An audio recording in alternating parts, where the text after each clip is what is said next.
السلام عليكم ورحمة الله وبركاته. maanta barnaamijkeena waxaa marti noogu ah Cabdiraxmaan Xasan Cali oo ku magac dheer ama naanaystiisu ay tahay wariye soo dhow. waan dhawahay waan ku mahadsantahay soo dhaweynta quruxda badan ay ugu soo dhaweysay channel-kaynan adiga iyo asxaabtaadaba. waxaan gudugalaynaa wareysigeeni wariye waa kuma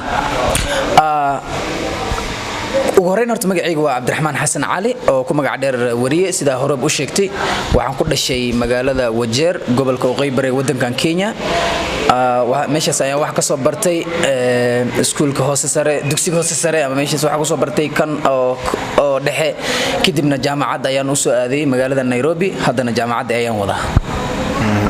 maxaa lagu bixiyay wariye adiga oo mutaqaana noo sharaxayo macnaha ka dambeeya wariye والله وري هرتا أصحابتي صاحبتي أيا إبحي كده مركا وجورين هرتا قفك وري وحلو دا وحوا إنه هذا البدين هاي أما إنه أو برنا هاي وري نمذا مركا مدي دا أيوة هذا البدن هاي لكن سي تسمعها صابتي اللي جوه بحي وري نما وري مركا وري ده وحل اللي جوه بحي ما دام أم برني وري نما كده بأصحابتي مركا أركين قابك حجا ورك أتبينا أي وحيالهاس كو قارنا أركين قابك هذا البدن هذا الكيف فرد البدن sidaas awgeed ay ugu baxday wariye kadibna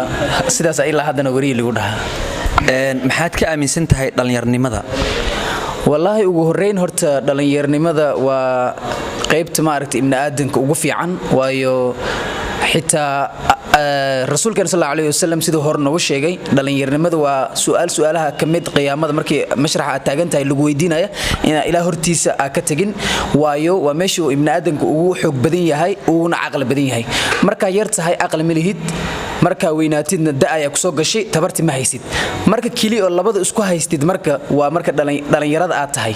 maadaama marka dhalinyar aad tahay oo quwada iyo haystid aqligi awgeed waxa lagaga baahan yahay marka wax walba noloshaada marka oo faa'iido ku keenaya haddadan iyo aakhiraba inaad guda gashid waayo marka iyada kili ayaa qabsan kartaa sida ugu fiican sideen uga faa'iideysan karnaa dhalinyarnimada walaahi horta dhalinyarnimada waxa ugu faa'iideysan karnaa in wixii ilaah noo diri rasuulka la soo amray aan soo binna taas oo tahay in ilaah caabudno oo sida diinteena islaamkana aan ku dhaqanno sidii loogu baahan yahay ugu fiican maadaama dhalinyarnimada aan sida hore u sheegay tahay meesha kaliya qofka xoog iyo aqliba isku darsaday sida kaliya ugu faa'iideysan karna waxa way marka ina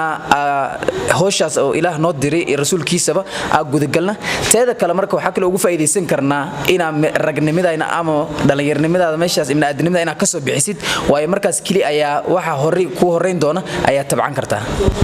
maxaa ka hor imaan kara dhalinyarnimada inay horumar sameeyaan waxa ka hor imaan kara dhalinyarnimada inay horumar sameeyso waxa waaye saaxiibka xunxun hadama hore hata nabiga sallallahu alayhi wasallam uu sheegay qofka xun hada u dhawaatid waxyaalaha xun uu kugu dhiirigelinaa inaad soo bisid qofka wanaagsanna hada u dhawaatid waxyaalaha wanaagsan ayuu kugu dhiirigelinaa inaad soo bisid waxyaalaha khaasatan oo dhalinyarnimada marka ka hormatiin kara waxa waaye oo ama waqtigaas ku dhaafin kara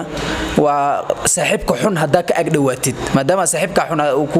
kugu dhiirigelinaa inaad soo bisid waxyaalaha xun hadhowna adduunyada ani aakhiraba ay ku fiicneen taas ayaan oran karaa inuu qofka dhalinyarnimada waxa ka hor caqabada ku noqon kara oo ku diidi kara ina ka faa'iideystid waqtigaas haddaan u bedelno ama si kale aan u dhahno waxyaabihii noloshaada kugu qosolka badnaa ama kugu yaabka badnaa haddaad noo soo koobto والله way fara badan waxyaalaha igu qosolka badnay laakiin si mid ilaawi karin waxa waaye mar dhaxdaas xogaa waqti saas u dheerna ay ahayn ayaa qof saaxiib aan nahnay oo markii igu cusbaa ayaa igala soo fariin igaga soo diray dhanka Facebook kadib wuxuu dhahay walaalsee tahay fiican tahay oo fiicanahay kadib markaas saas xogaa sheekadan dhaxmartay uu dhahay soo saxafi matiid uu dhahay markaas xogaa ereyga saxafiga aniga wax kale ayaan u malaynayaa laakiin asaga sidoo ka wada maaha xogaa Soomaalidana waxa way waa luqad xogaa taajir ah hadal ereyo badan ay isku micno ayaa jirta aniga marka saxaafinimada marka waxa u garanay kali inuu qof magaciisu yahay kadib u jawaab marka saxaafi mi Cabdiraxmaan ayaan nahay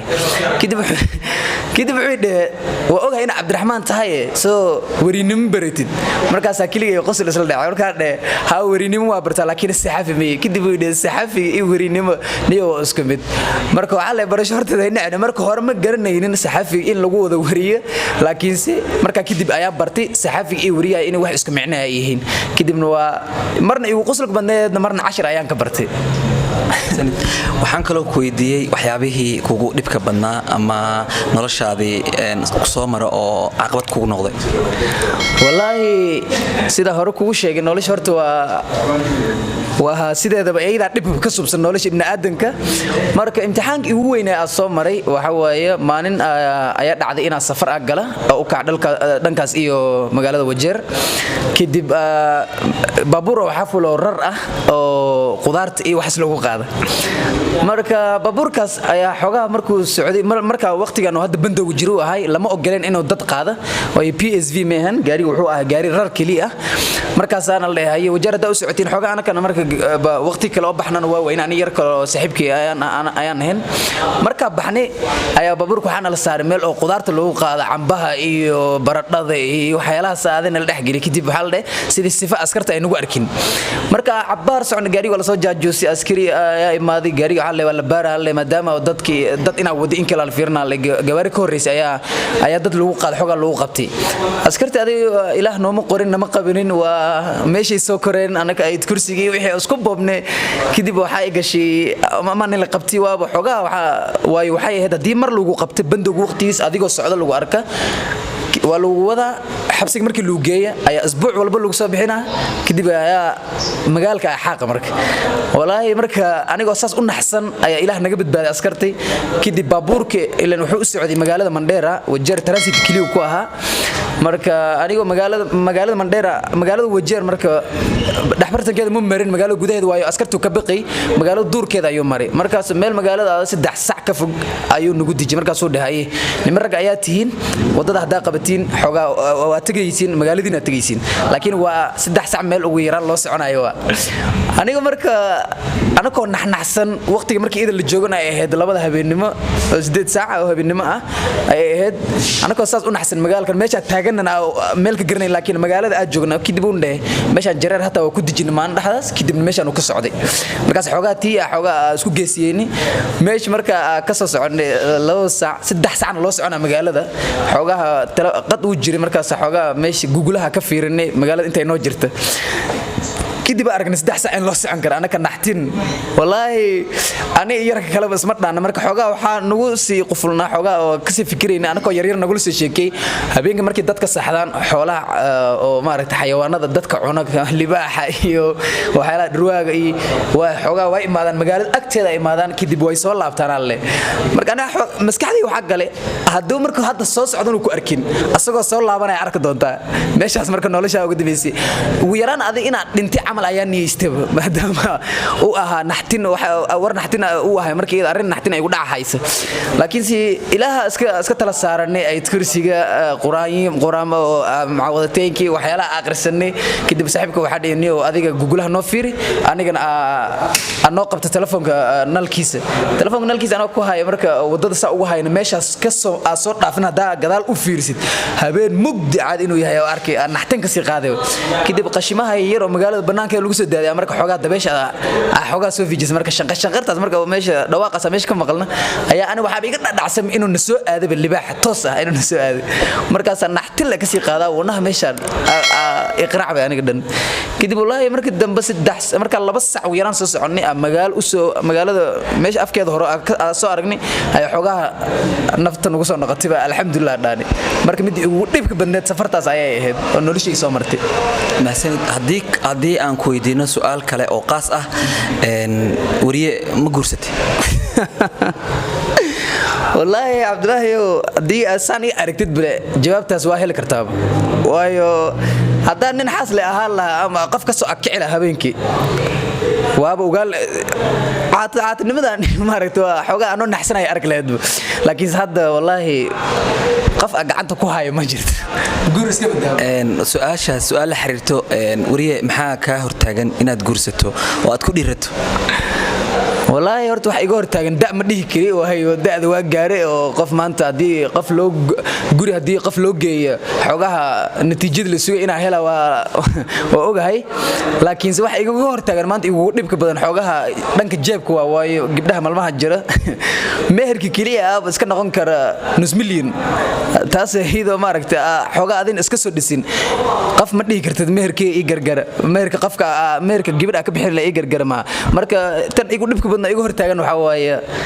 koowaad waxa waaye inaaba jeebka haynin labaad waxa waaye inaaba qof gacanta ku haynin gabar hata ay dhahdo prank hata waa maanta ku jecelahay biri prank waa ay dhahdo hata wili gacanta kuma arkin marka taas ay igu hortaagan maanta inaa guurso marka laakiin sada xogaha horta jeebka ka dhisnaan lahaa ma sha Allah sida hadda ahay ma si ka fiican ahaan lahaa ama ba gacanta ku sii haylatan ugu sii dhibka badan waxa inaa qof haynin walba hadda maanta hada qof idhaha lacag ana ku haye kaala hadii lidhaha ana ma is aroos hadana qofkii aab lahayna ku dhahayo xitaa mid prank idhaahdo waa wayba su'aashanada ugu dambayso maxaad ku dhiirigelinaysaa dhalinyarada ama aad u sheegaysaa dhalinyarada walaay waxa ku dhiirigelin lahaa ina ugu horeyn inay ka faa'iideystaan dhalinyaranimada maadaama barnaamijka maanta laga hadlay ay ugu badneed dhalinyaranimada in laga faa'iideysto waayo waa meeshii ugu fiican ee qofka ibn aadanka oo wax ku tabcan kara adduunyo ahaan iyo aakhir ahaanba labadaba waayo hadaa hore xogaha u sii raacraacdid sheekada inaan ugu dheereeyo ma raba dadka hore oo diinta u soo dagaalamay ama diinba hataa hadii laga soo tagay dadka wadamada u dagaalamay oo xurnimada keenay dhalinyaro ay ahaayeen مثلا جرمالك عمل markay xogaa isku dhaceen Hitler wuxuu dhacay dadka wadanka bedelay dhalinyaro ay ahaayeen marka dhalinyarada sideedaba waxa waaye meesha kali oo wadan amaba diin meel walba dhisi karto waa marka inta dhalinyaro aad tahay waxa fiican inaad ka faa'iideysto waqtigaas waayo waa wixii su'aalaha kamid inuu ilaah ku weydiin doona hawrsan u sheegnay dhalinyaranimadaada maxaa ku soo isticmaashay maxaa sidee u soo isticmaashay maxaa ka soo faa'iideystay labaadna waxa waaye meesha kali oo cunugna ahayn oo aqligaadu kaamil yahay duqna ahayn oo tabarlaan ahayn marka waxa ka dhalinyarada u sheegi lahay aniga ku jiro naftinkeyga ina ka wada faa'iideysana dhalinyaranimada ha ahaato diiniyan ha ahaato adduunyo ahaan wax la tabcanayaba waayo hadii aad dhalinyaranimada ka faa'iideysan wayna duqnimo waxba kuma qabsan kartid intaas waxaa nooga eg barnaamijkii aan ku wareysanaynay walaalkeen Cabdiraxmaan Xasan Cali ama ku magac dheer wariye aad baa u mahadsantahay waa ku faraxsanahay ina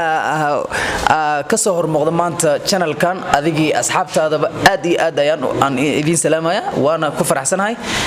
waana ku farxay su'aalaha ay weydiisay maadaama ay su'aal aniga xogaha iyo xanuunjisa ay ku jirin